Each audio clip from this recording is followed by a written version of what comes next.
বক্তব্যতে বাজে ওয়ার্ড কিংবা খারাপ ভাষা ব্যবহার করি নাই, এই পর্যন্ত করি নাই। আপনারা কখনো আমাকে পাবেন না যে আমি কোনো সময় কোনো বাজে ওয়ার্ড আমি ব্যবহার করেছি, কারণ আমার পরিবার আমাকে এই শিক্ষা দেয় নাই যে কোথাও বাজে একদম ন্যাস্টি ওয়ার্ড এগুলো ব্যবহার করা। কিন্তু আজকে আমি করব, প্রথমবার জীবনের।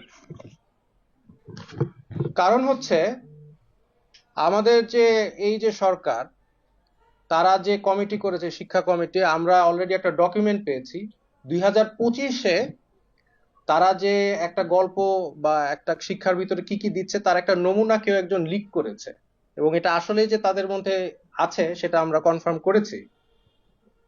তো সেখানে আমি আপনাকে পড়ে শোনাই যে একটা গল্প তারা দিয়েছে, এটা আপনারা সব অনলাইনে পাবেন। গল্পটার নাম হচ্ছে গার্ল বাই জামাইকা কিন কিন কিনকেইড, মানে মেয়ে গল্পটার নাম। তো গল্পটার এখানে অনেক সুন্দর সুন্দর কথা আছে, তার মধ্যে আমি একটা পড়ে শোনাই যেটা পড়তেও আমার ভালো লাগছে না। মা তার মেয়েকে বলছে, এইভাবে রবিবারে হেঁটে যাবে, Sundays try to walk like a lady and not like the slut that you have bent on becoming. এটার মানে হচ্ছে এইভাবে, মানে রবিবারে ভালোভাবে হেঁটে যাবে যাতে করে তুমি যেই খানকি না সেটা হতে চাও, তুমি যেটা সেটা সেটা না হতে পারো। এবং এই গল্পে এই ওয়ার্ডগুলি, মা মেয়েকে খানকি ডাকছে, এটা মানে বারবার আসছে। আমি জানি না এই গল্পটা আমাদের সাহিত্য বা ইংলিশের ক্লাস নাইনের বইয়ে থাকার কতটা প্রয়োজন।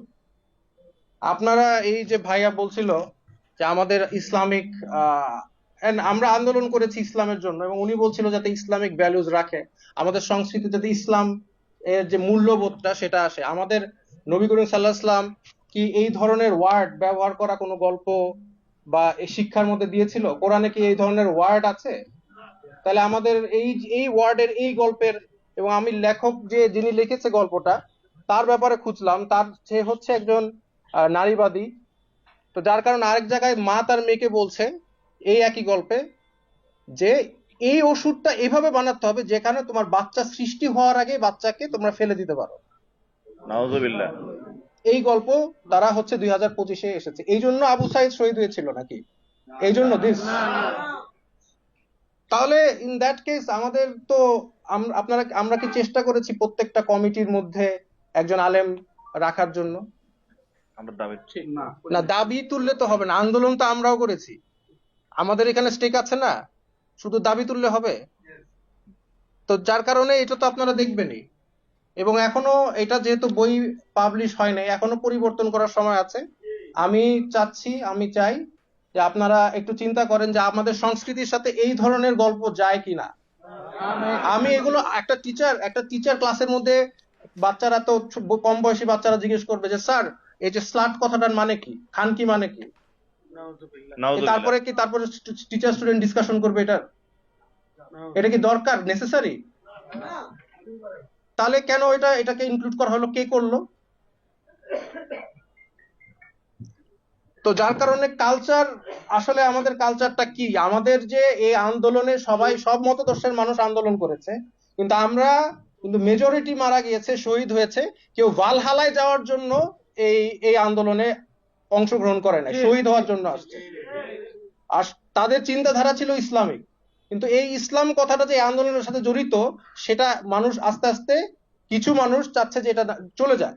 আমি আন্দোলনে ছিলাম, নেতৃত্ব দিয়েছি, আমি ইসলামের জন্য করেছি, আমি ভালহালায় যাওয়ার জন্য করি নাই। যার কারণে আমি বলতে চাই যে আমাদের এই যে ইসলামিক মূল্যবোধ আছে, যে এখন বলছে স্পিরিট অফ অগস্ট মুভমেন্ট, এটা হচ্ছে মুক্তিযোদ্ধা চেতনা টাইপের। এই স্পিরিট অফ অগস্ট মুভমেন্টটা কি আসলে? আমার জন্য তো স্পিরিট একটাই, সেটা হচ্ছে ইসলাম।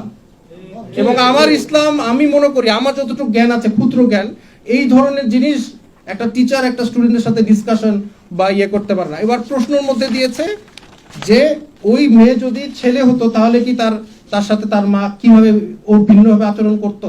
এই হচ্ছে শিক্ষা। তাহলে আন্দোলন করে আমরা দেশ স্বাধীন করলাম কিসের জন্য? ওয়াই? তো এই সংস্কৃতি আসলে কি আমরা চেয়েছি? এটা আপনারা একটু চিন্তা করেন, ভাবেন। আর একটু এই জিনিসটা নিয়ে আপনারা একটু দেখেন যে আমরা আসলে এই ধরনের, এখনো তো সময় আছে, ছাপানো হয় নাই, যাতে আমরা আশা করি এই গল্পটা যাতে বইয়ের না থাকে।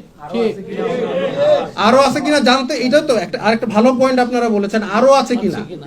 এখন এই সরকারের ভিতরে তো ট্রান্সপারেন্সি নাই, তারা আমাদেরকে আগে দেখাবেন না তারা কি কি গল্পগুলো দিয়েছে, জনগণের সাথে ক্লিয়ার হবে না?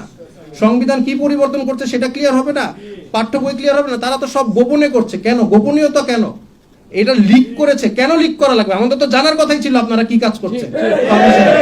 তো এইটাই বলে আমার বক্তব্য শেষ করেছি। আমি যখন এটা জানতে পারি আমি আসলে মানে মানসিকভাবে একটু আহত হই যে এটার জন্য কি আমি জেল খেটেছি, মার খেয়েছি, নির্যাতন হয়েছি এই জন্য। তো যাই হোক, আমি এই বলে আমার বক্তব্য শেষ করছি। আসসালামু আলাইকুম।